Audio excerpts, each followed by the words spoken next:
Season 1 brought an entirely new balancing system to Monster Club, which emphasises the choice between having monsters with either a high original power or lots of slots for power cards. The Season 0 problem. In Season 0 there were countless monsters with both high power and a high number of slots.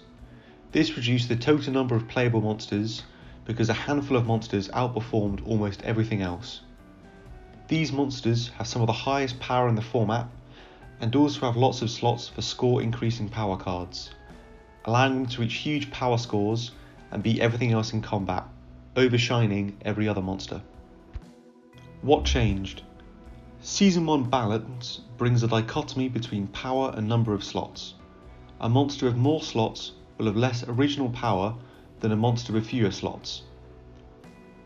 Monsters with more slots have a greater potential power as they can have more power cards stacked to them to increase their score. This, however, requires a lot more resource investment than one slot monsters and also leaves them vulnerable to mass power card destruction/interaction from cards like Rising Moon and Power Extinction. But this is something players will have to consider when constructing their decks. Let's look at the numbers and see what the advantages and disadvantages are to different types of monsters.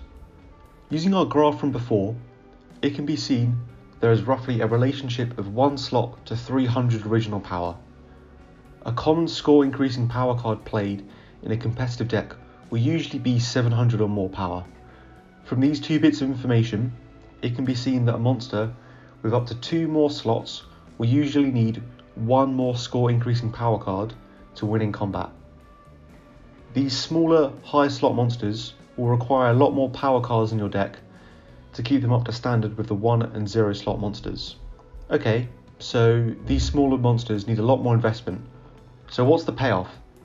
Using the average numbers from before, if you max out on monsters' stack slots, then it will easily be able to take out any monster with fewer total slots.